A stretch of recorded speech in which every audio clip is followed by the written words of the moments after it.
În continuare avem un timp special. Mă bucur foarte mult să o avem cu noi din nou pe Dr. Vanessa Snyder, profesionistă în domeniul terapiei de traumă și probleme sexuale, terapie de cuplu, de asemenea cu doctorat cu PhD în domeniu, profesoară la câteva universități din SUA, dar cel mai important, îl iubește pe Domnul Isus și este o creștină autentică, o cunoaștem de câțiva ani de zile, are o familie extraordinară și astăzi ne va ajuta să vorbim și o să-i pun întrebări despre depresie, pentru că am spus că din când în când vom avea o duminică în care să vorbim despre sănătatea mentală. Thank you so much for being here with us. Just trust me that I said good things about you. I will. We love having you here. I love being here. And we're very much looking forward to see what you'll be telling us about depression. It doesn't sound good, but it's an important topic that we would love to get some answers on. Dragii mei, cred că auzim și de multă vreme se folosește termenul acesta al depresiei, depresia. Haideți să vedem de la bun început ce înseamnă. So, we'd love to start with finding out what actually depression means. What does this word refer to? Because we hear it a lot. Yes, so first I would like to say that I am going to share with you, hopefully, not just what I know, which is what we know so far, but really what the Lord wants you to know. Vreau de la bun început să vă spun că astăzi voi împărtăși cu voi nu doar ceea ce știu din cunoștințele mele, ci ceea ce cred că Domnul vrea ca noi să cunoaștem. Because just the word depression makes everybody kind of have a reaction. Adevărul este că și simplu cu termen depresie ne face să avem așa o reacție nu tocmai plăcută. And actually depression is just a word that is something that categorizes a number of different things. Dar adevărul este că acest termen include mai multe aspecte la oaltă. Nobody is actually really depressed. Și am putea face afirmația că nimeni nu este cu adevărat deprimat. We are actually experiencing what we would call in the medical world a cluster or a group of symptoms. Ci că adevărul este, sau mai bine ar fi să spunem că persoana respectivă experimentează un mănunchi de simptome pe care le putem identifica în domeniul medical. So what's another word that we hear it, we automatically have a reaction and it's not even a thing? De exemplu, hai să ne mai gândim la un alt cuvânt care ne stârnește așa o reacție automată și care, de fapt, cuvânt nu este o realitate, ci tot așa desemnează mai multe simptome. If you think of the word cancer, Cuvântul cancer. a person can be cancerous to a community. Am putea spune la figurativ că o persoană e cancerigenă pentru o comunitate. Cancer is something that we describe as an attack of our cells in our body. Noi zicem despre cancer că este o boală care atacă organismul. But it has certain connotation. Dar conotația cuvântului cancer imediat o avem în minte. It makes us feel a certain way when the doctor says, "I'm sorry, you have cancer." Imediat ne simțim într-un anumit fel când doctorul pune diagnosticul cancer. So when someone comes up to you and says that they have depression or they're depressed, Când cineva vine și spune sunt deprimată, sunt deprimat, we have a certain conception of that person. imediat avem așa o concepție, deja o preconcepție cu privire la termen și la persoana respectivă. In the church, Și în we biserică, say everywhere we say de fapt, peste something tot must spunem. be wrong with their spiritual life. Ne gândim, wow, dacă este depresie, înseamnă că ceva nu e în regulă cu viața spirituală a persoanei respective. Or it is a sign of weakness. Sau e o slăbiciune în viața lui. Or we need to be able to just think differently and experience life differently. Sau pur și simplu persoana are nevoie de o paradigmă de viață diferită, să se gândească în termeni diferiți la viață. So in the medical field, we describe depression as symptoms that we experience in just a 2-week period. Revenim la întrebare. În domeniul medical, definim depresia ca făcând de referire la anumite simptome pe care o persoană le experimentează pe un parcurs de cel puțin 2 săptămâni de zile. So Ultimele 2 săptămâni. raise your hand if you've experienced sadness most of a Și, day. de one day. exemplu, dintre simptome, și puteți ridica mâna, ați experimentat tristețe în ultimele 2 săptămâni? If you've ever felt like you couldn't sleep at night. Sau hai să ne gândim așa, în general, v-ați simțit vreodată că nu puteți dormi noaptea? You wanted to sleep too much at night. Sau ați vrut să dormiți mai mult decât e necesar noaptea? You didn't have an appetite. Sau v-ați pierdut pofta de mâncare? You had a lot of appetite. Sau ați avut prea mult apetit? You felt hopeless for the day Sau alt simptom, v-ați simțit fără speranță în ziua respectivă, descurajat. or feelings of helplessness. O stare de neputință. I would like to say if you haven't felt helpless at times, you probably aren't thinking very deeply about the world. Adevărul că dacă niciodată nu v-ați găsit într-o stare din asta de neputință, se prea poate să nu vă fi gândit suficient de serios cu privire la lume. These are symptoms of depression. Toate astea pe care le-am menționat sunt simptome ale depresiei. For a doctor to diagnose you, you need 5 of those. Ca un doctor să-ți spună diagnosticul de depresie, trebuie să ai 5 dintre ele. Most of the day for 2 weeks. 5 simptome în cea mai mare parte a zilei, timp de 2 săptămâni. That's really how simple the concept of being diagnosed with depression is. Așa se diagnosticează. Deci ăsta este cel mai simplist mod de a te gândi la cum e diagnosticată depresia din punct de vedere clinic. The problem is the experience of depression is much more complicated than that. Problema însă este că experimentarea depresiei e mult mai complicată decât atât. Does anybody know how somebody becomes depressed? Știe, de exemplu, cineva de aici cum ajunge cineva să fie să aibă depresie? Can they talk? Can they? Sure. It's up to you. Well, no, I actually. would love to know. What do you guys think? This is important. Haideți să avem dialog. Spuneți-mi câteva păreri. E important. Chemical imbalance? Dezechilibru chimic la nivelul creierului? Hormones? Loss. Când pierzi pe cineva? Brainwashed. Când ești spălat pe creier? A number of different ways, actually. I was thinking about this morning. When you have a parent who spends your first 8 years of life telling you that you are not valuable. Chiar mă gândeam la asta dimineață. Când ai un părinte care primii 8 ani de viață îți transmite mesajul că nu ai valoare. Or an angry parent or an addicted parent who Sau screams at you when un they're angry. părinte mânios care are o problemă cu temperamentul. Sau un părinte care țipă la tine Has anybody been screamed toată at? copilăria. Say in traffic or Da? something Ați happened? experimentat? Ați țipat cineva la voi, de exemplu, în trafic sau în altă parte? Nu. Now, if we spoke the same language, I would probably do something to make you all startled jump.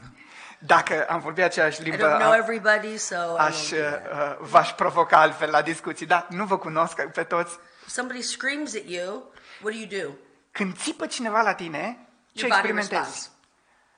Corpul îți reacționează. What happens in the nervous system is you literally shift into a fight or flight response. La nivel nervos, al sistemului nervos, intri într-una din cele 2 stări de a fugi sau de a te apăra. In de a that lupta. moment, chemicals in your body start to get crazy. Și literalmente, hormoni și chimicale din corpul tău încep să o ia razna. Some of us are ready to fight.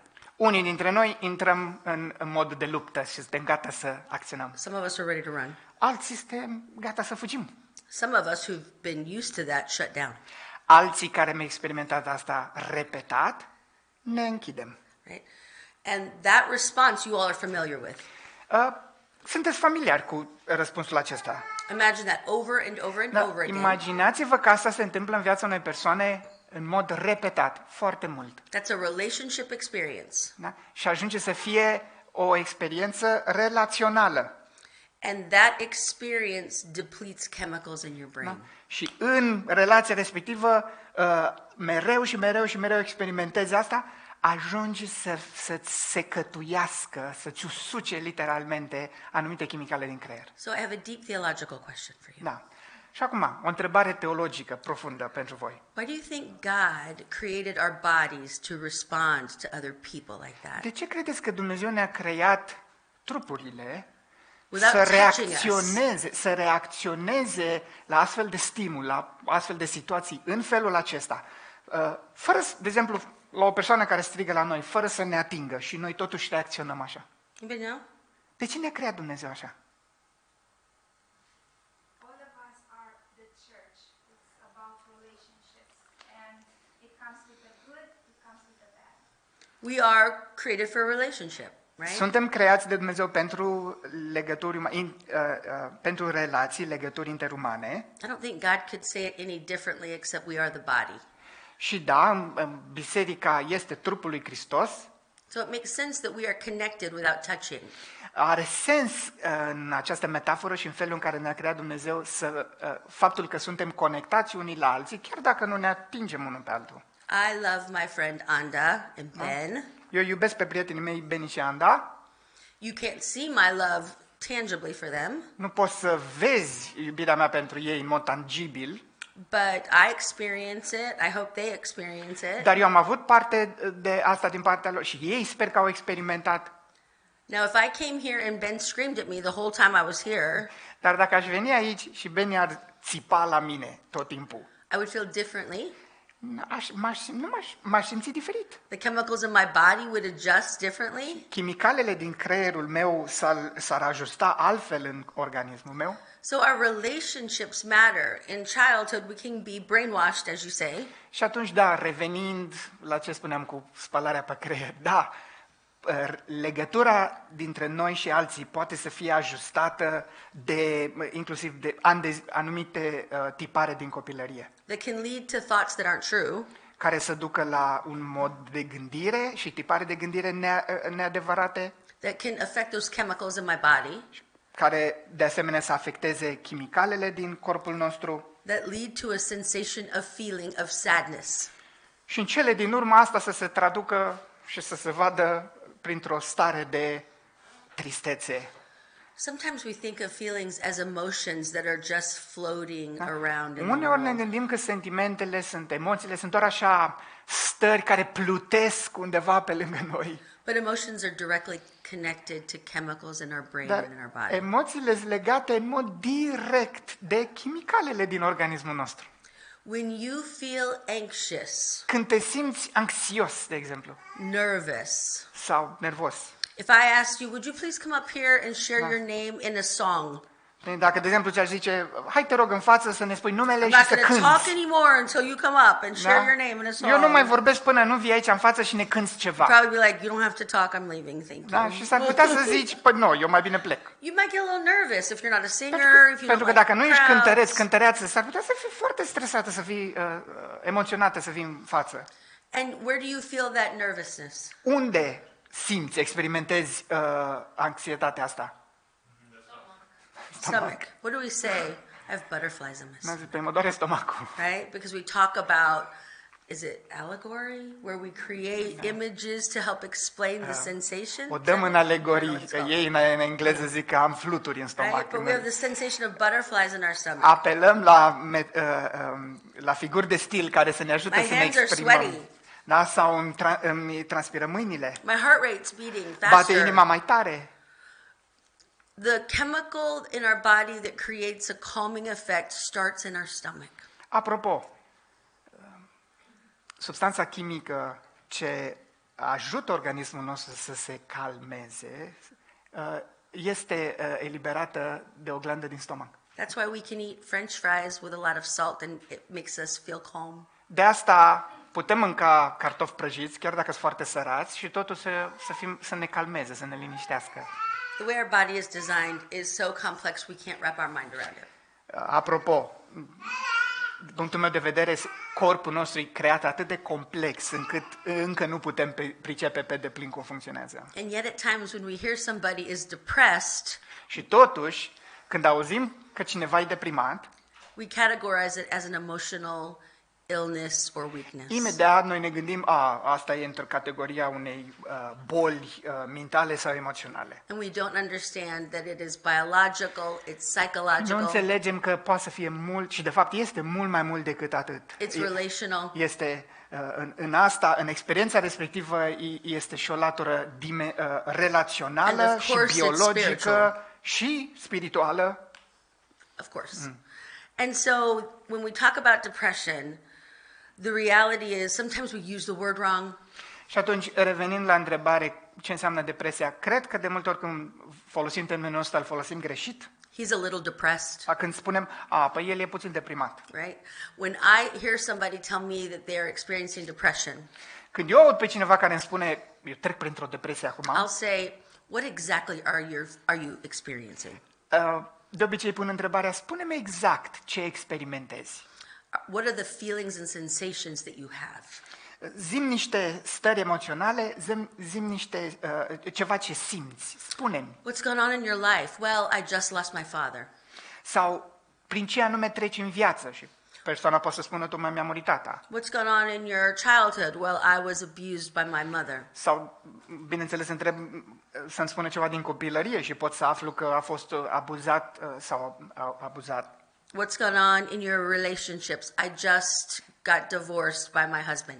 Prin ce, spunem ceva din relațiile pe care le ai. Păi, tocmai am trecut printr-un divorț. And usually people who experience depression experience a number of those things. Ce vreau să spun este că omul care îmi zice că e deprimat sau trece prin depresie, de obicei, când îl întreb așa, ajungem și îmi listează mai multe lucruri prin care trece. And we see it lasting for a significant period of time. Da?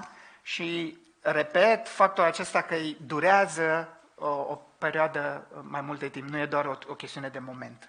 The most challenging piece of depression is when it truly is biological, Cred că aspectul cel mai provocator atunci când o persoană experimentează depresie este dimensiunea biologică. where the chemicals in our body are not operating the way they were designed Când to operate. într-adevăr se dovedește faptul că în corpul nostru chimicalele și hormonii nu funcționează așa cum ar trebui să funcționeze. And when that happens, it becomes like a snowball.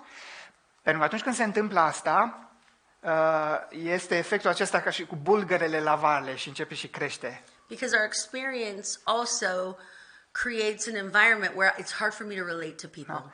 Pentru că ce se întâmplă? Va fi cauză și efect. Experiența mea va cauza sau va determina în jurul meu o anumită atmosferă sau realitate pe care eu o experimentez și îmi va da apă la moară tot mai mult. So I end up isolating myself from people, Și atunci ajung să mă izolez, which makes me more depressed. care mă va face mai deprimat. And so we get kind of stuck in the situation where we don't know what to do. Și putem ajunge în situația în care nu mai știm ce să ne facem. And we don't want to go get help. Parte din ceea ce simțim este că nu vrem să mergem să Nobody cerem likes to take ajutor. medicine. Da?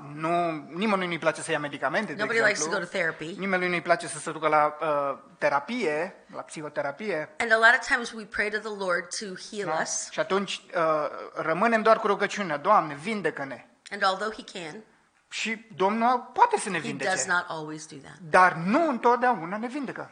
Anybody know people in the Word, in the Bible, that probably experienced depression in the way we experience Apropo, depression? vă puteți gândi la câteva personaje din Biblie care mai mult ca sigur au experimentat depresie? Isn't it Elijah Da, Ilie, toți ne ducem cu gândul la who Ilie. literally called down the power of God?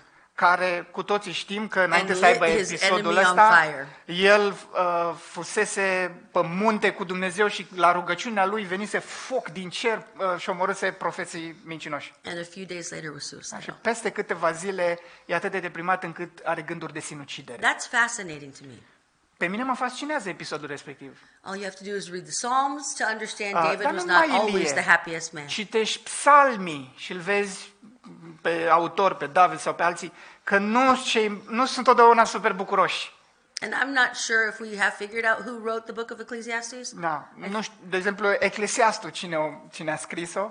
but whoever it was, often probably experience some down moments. Înțeleptul din Eclesiastul e tare de, cred că în anumite porțiuni e deprimat. I sense the helplessness in those Pentru verses. că vezi în felul în care scrie deșertăciune, totul nu mai are niciun pic de speranță. So Totul the authenticity of being down or not being able to sleep or being overwhelmed or în mod helpless autentic, o persoană care trece prin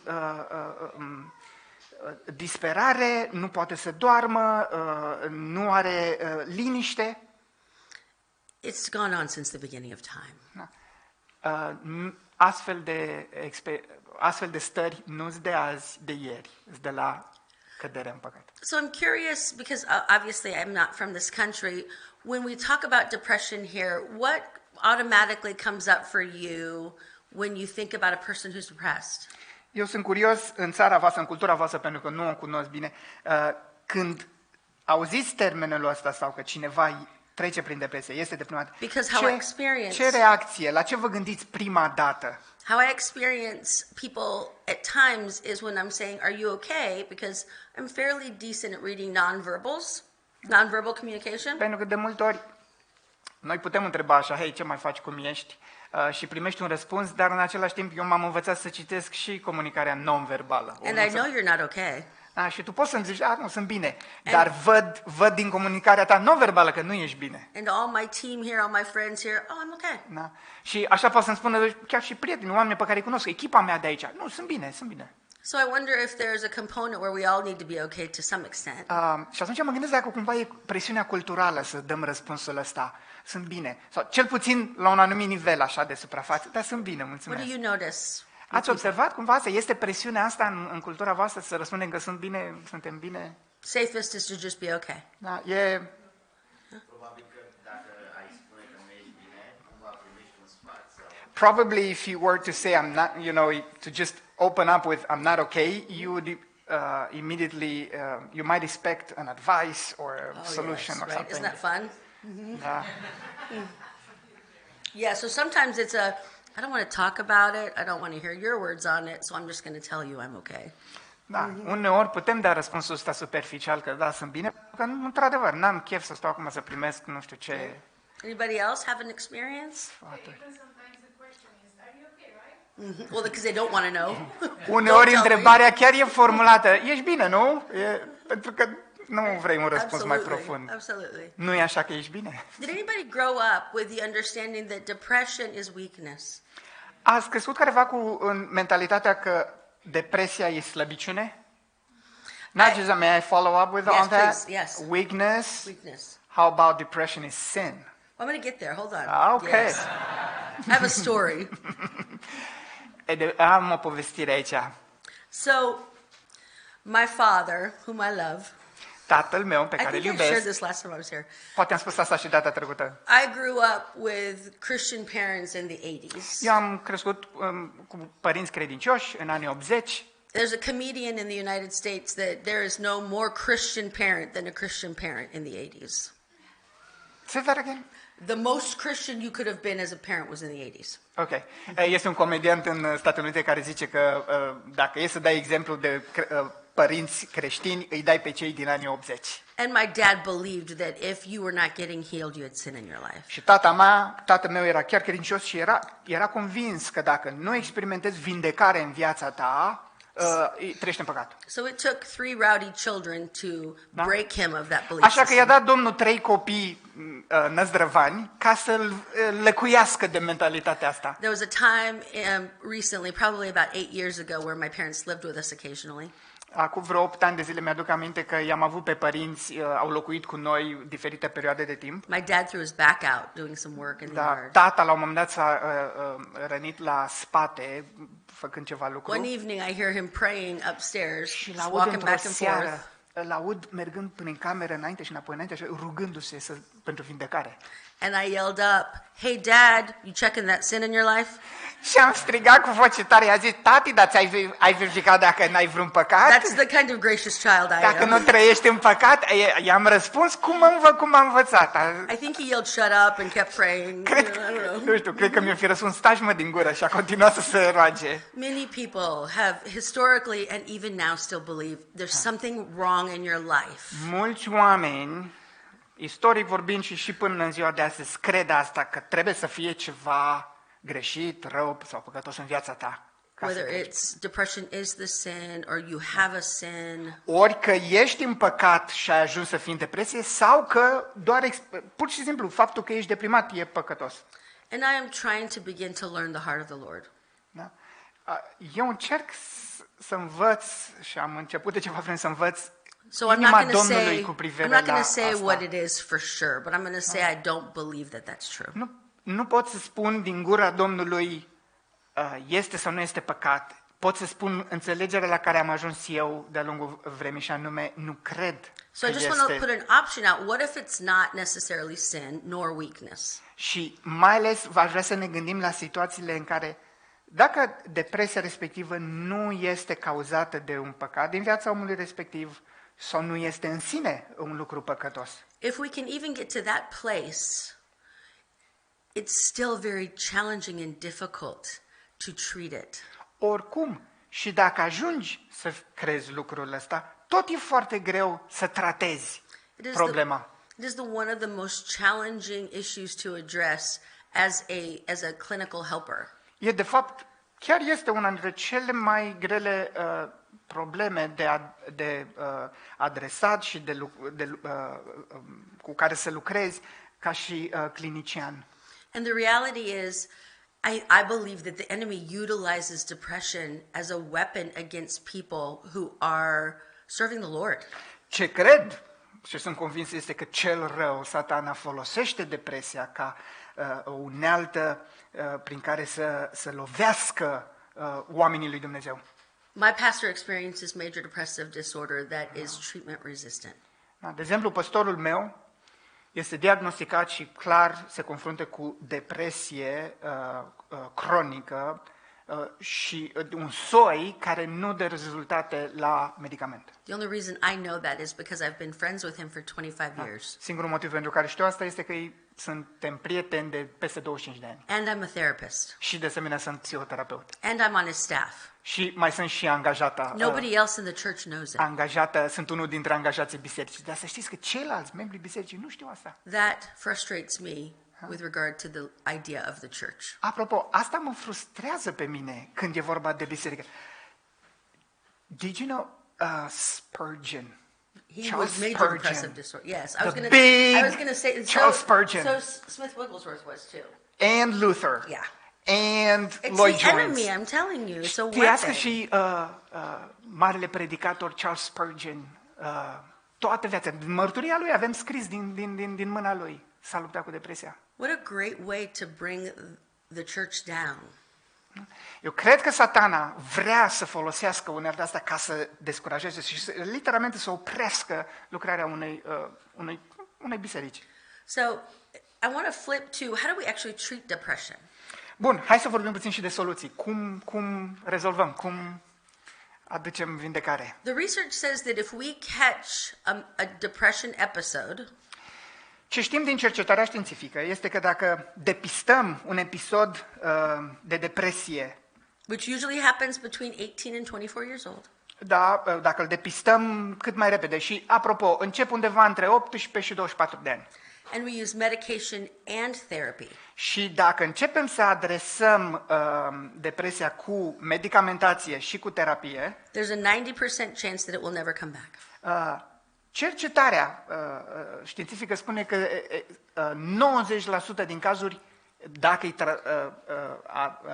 abordată de vreme și cum trebuie, nu mai revine. So you can imagine how often we are able to see individuals at that time period. Numai că adevărul este cât de des reușim să prindem, să tratăm depresia în viața cuiva între 18 și 24 de ani. Especially when we just described how the church as a whole has viewed depression. Mai ales în contextul în care privim și o abordăm ca biserică, ca și credincioși, și cultural depresia. When we don't experience treatment at that time, we'll probably see another episode at least at the time we're 30 or 30s. Așa că e foarte greu de depistat atunci și să se înceapă tratamentul. Și dacă nu e tratat în perioada respectivă de timp, 18-24 de ani,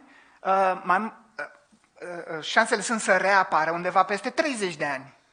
And if we don't get treatment then, both medication and therapy, Dacă nu începem să tratăm atunci depresia și prin medicamente și prin terapie, the results go down to 50% of it ever happening again. statistica ne arată că rezultatele, statistica spune că procentul de reușită de tratare, de a reuși tratarea, coboară de la 90% la 50%. By our third experience, it really doesn't matter what we do. Și când vine în viață, dacă n-ai tratat-o nici până atunci, vine al treilea episod, It probably can only be managed. There's a very small percentage that we can get rid of it. statistica arată că mai mult ca sigur nu mai poate fi vindecată de plin, să scapi de depresie, ci doar să o gestionezi și să încerci să treci cât mai bine cu depresia. It's depressing. It is, right? Yes.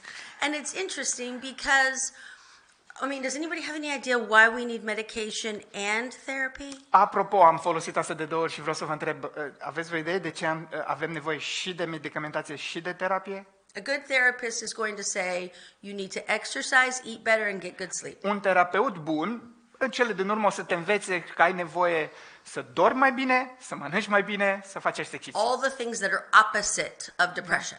Lucruri care sunt exact opuse stării de depresie. I am not hungry, I can't sleep, and I Pentru want că to de isolate. obicei în depresie nu vrei nici să mănânci, nici să dormi, nici să faci exerciții. So a therapist is going to help encourage you to go make Dar connection. un terapeut te va ajuta, te va încuraja, de exemplu, How să are you ai doing? relații cu oameni, să Exercising. vorbești, ce mai faci, să faci exerciții, How's your eating? să ai atenție la How's your mâncare, sleep? cum dormi. And the ultimate, let's talk again about medication. Da? Și se va pune și întrebarea, hai să vorbim despre medicamente. And here we have another trap door in the church. Și adevărul este că odată ce ai intrat pe ușa asta, iarăși, din punctul multora de vedere, e o capcană. Și So mai ales în biserică. when I sit with Christians who are medication averse, Da? Și am vorbit și vorbesc cu mulți credincioși care sunt împotriva tratamentului medicamentos pentru depresie. my best response is a simple story. Dar în astfel de cazuri, răspunsul meu cel mai bun este o povestioară. So if I Simplă. were to say, I would like to fight you in a boxing match, Da? Și spun așa, aș vrea să intrăm la un meci de box sau de luptă în ring. I might be a female, but Da? I'm pretty tough. Oi fi o femeie, dar sunt destul de dură. But since I'm a female and you're a male, Dar, pentru că tu ești bărbat și eu sunt femeie, we're going to tie your hands behind your back. o să-ți legăm ție mâinile la spate. You cool with that? Eu ok cu asta? You okay with it? E ok? Nu. Why? De ce nu ești ok? You're afraid, aren't you? Ți-e frică? Right? Who wants to fight with their hands tied behind Cine their vrea back? să intre în ringul de box cu mâinile legate la spate? Right? Nobody. Nimeni. You're going to get hit hard. Pentru că o să primești lovituri Probably fall puternice. down. S-ar putea să Probably a little tricky to get back up with your hands tied behind your back. o să cazi, o să fie greu să te ridici cu mâinile legate la spate. Nu sunt Jackie Chan. Yeah, I know what you I'm said. not Jackie Chan. So, with medication, with the right medication, it is like untying your hands so you can fight me.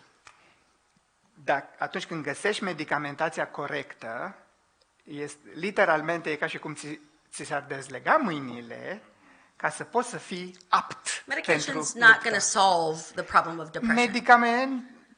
Medicamentele nu-ți vor rezolva problema depresiei. Medical is going to connect to the neurotransmitter problem Tot that ce you vor probably face have. medicamentele este să ajute anumite legături între neurotransmițători din creier.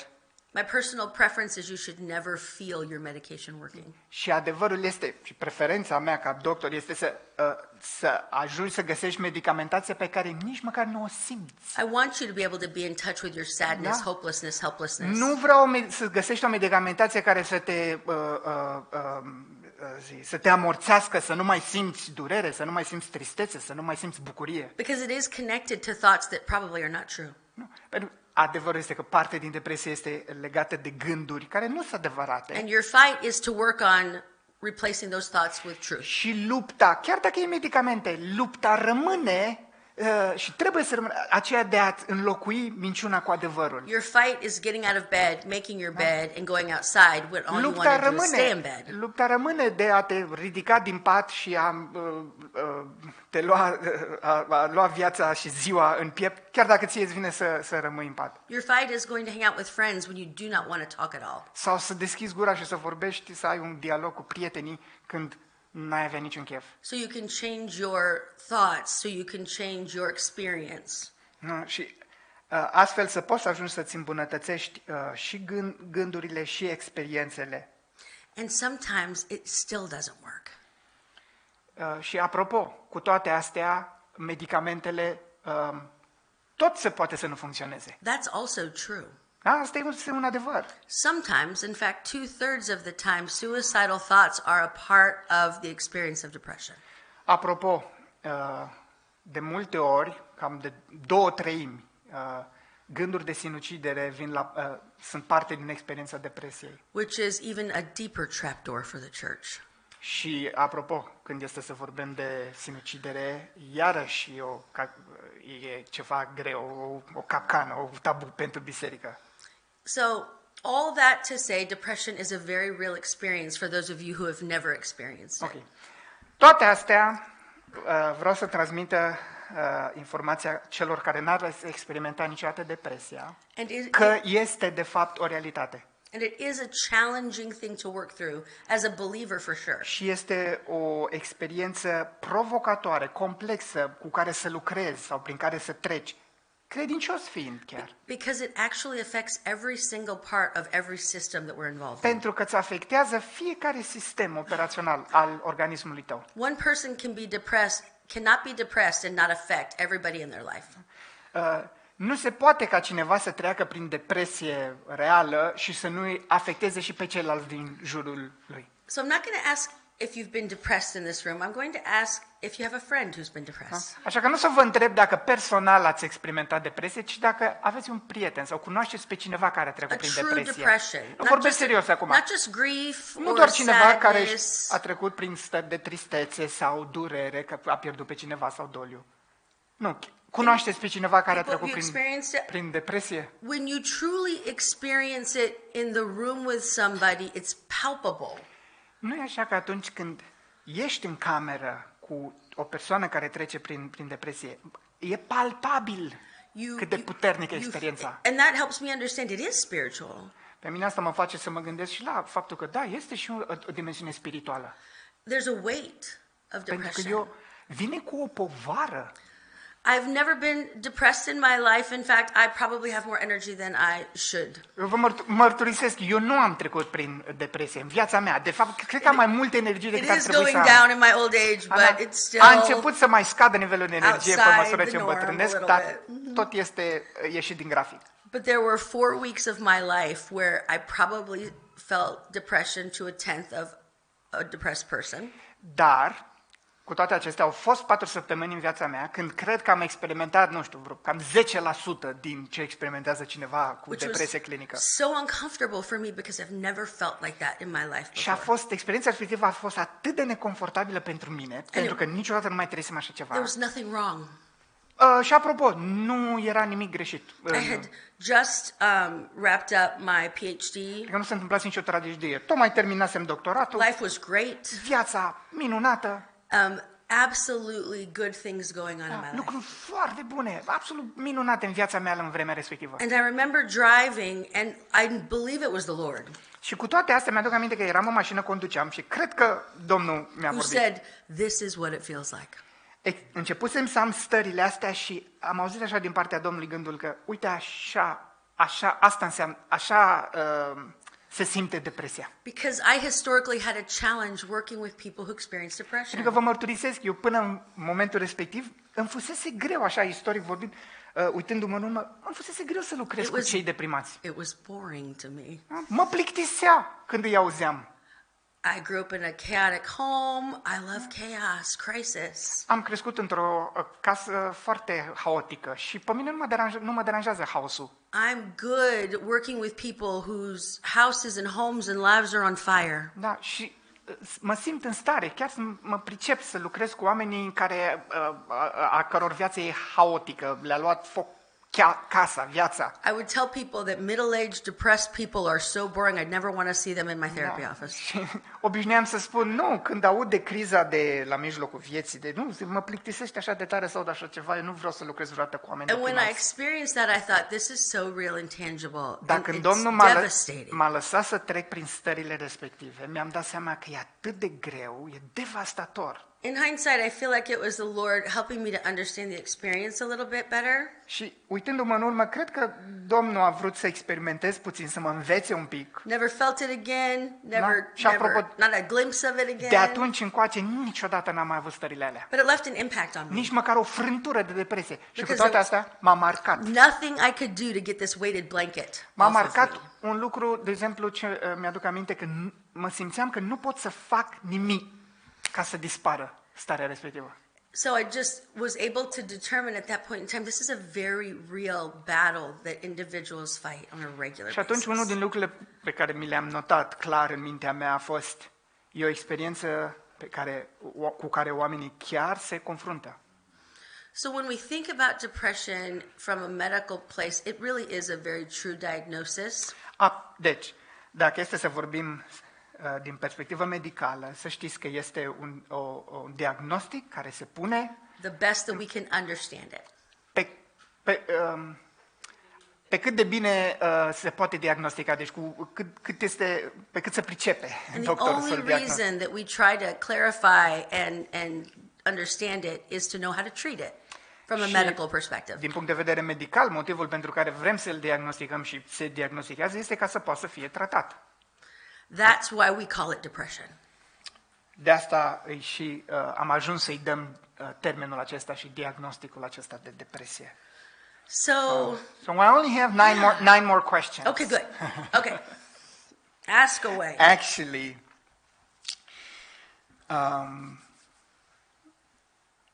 I believe you've answered I to most combined of some. Yes, you have, absolutely.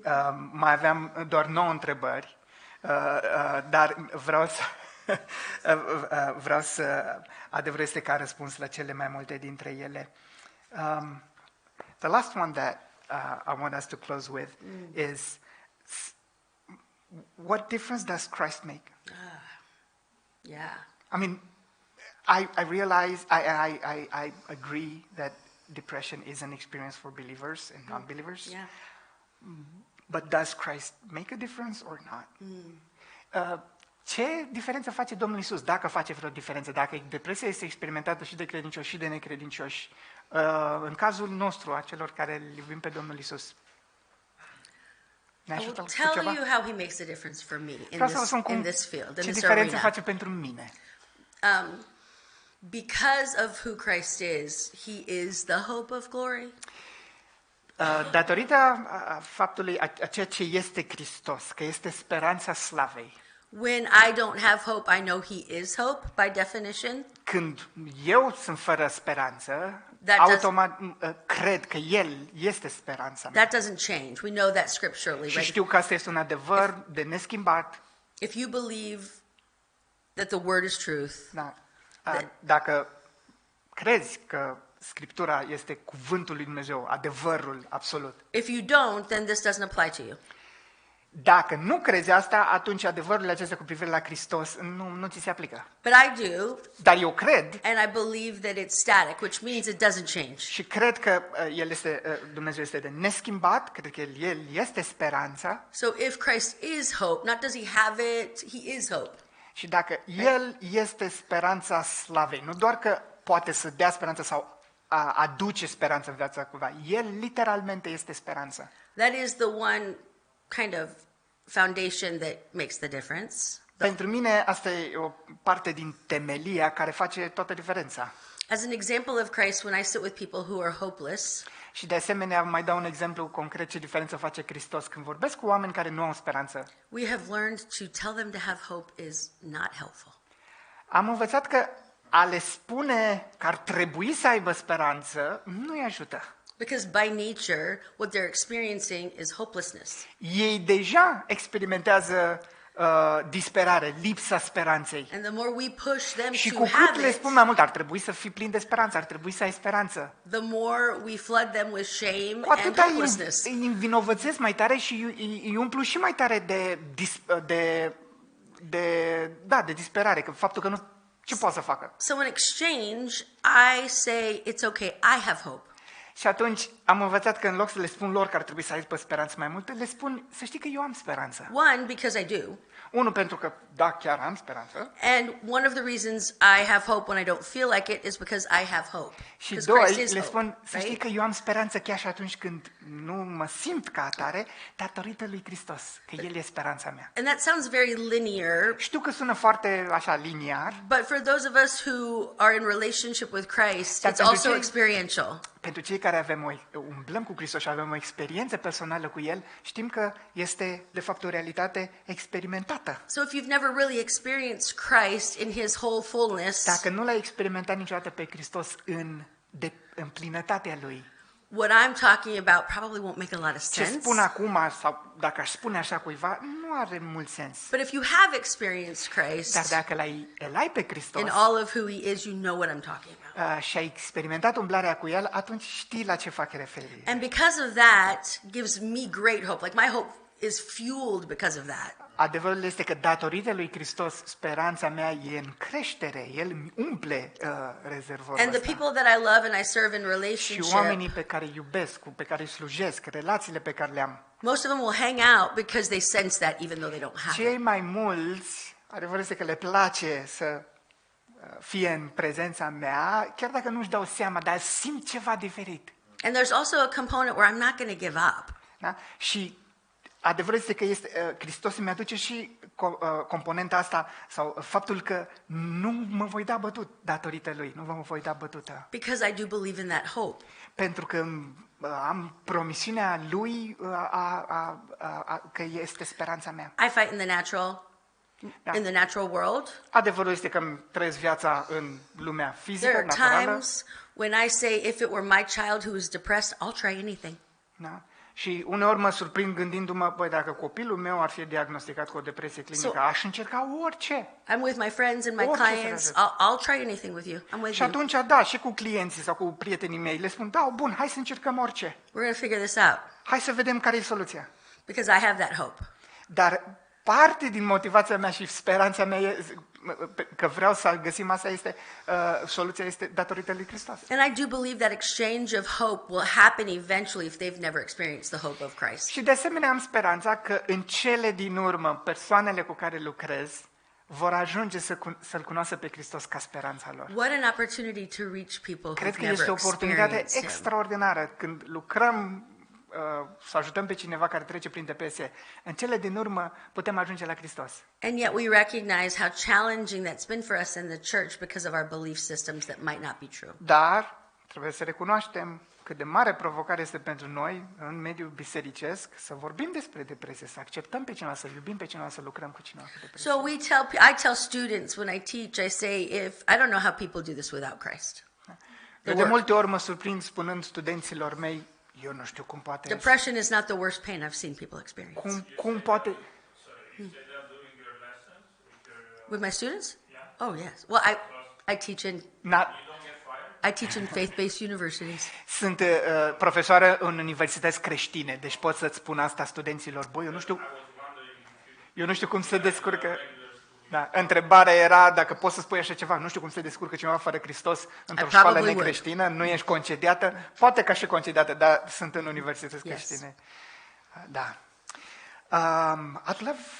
Thank you very much for sharing this, and we need to follow up. This is session 1, okay? So Sure. we'll do session 2 on another Sunday. Okay. But I would love for us to close with a few verses from the Bible and prayer. Yes. Haideți să ne ridicăm la rugăciune. I'm just going to read Bible verses. So she's going to help me. Nu vă dau referințele că vreau să vă fie mintea mai concentrată la cuvintele, la versetele respective și apoi închem cu rugăciune. Doar ascultați-le. Eu aș zice, hai să plecăm capul în rugăciune, ne rugăm Domnului și ascultați din partea Lui următoarele cuvinte. Nu sunt cuvintele mele, sunt cuvintele Scripturii. Când gânduri negre se frământă cu grămada înăuntru meu, Mângâierile tale, Doamne, îmi înviorează sufletul. Pentru ce te mâhnești, suflete, și gemi în lăuntru meu? Nădăjduiește în Dumnezeu, căci iarăși îl voi lăuda. El este mântuirea și Dumnezeul meu. Dumnezeu a zis, El însuși, nici de cum n-am să te las, cu niciun chip nu te voi părăsi. Așa că vom putea zice plin de încredere, Domnul este ajutorul meu, nu mă voi teme. Ce mi-ar putea face omul? Aruncați asupra Lui toate îngrijorările voastre, căci El însuși îngrijește de voi. Mântuitorul a spus, veniți la mine, toți cei trudiți și împovărați, și eu vă voi da odihnă. Luați jugul meu asupra voastră și învățați de la mine, căci eu sunt blând și smerit cu inima, și veți găsi odihnă pentru sufletele voastre, că jugul meu este bun și sarcina mea este ușoară. V-am spus aceste lucruri ca să aveți pace în mine. În lume veți avea necazuri, dar îndrăzniți, eu am biruit lumea, a spus Domnul Iisus.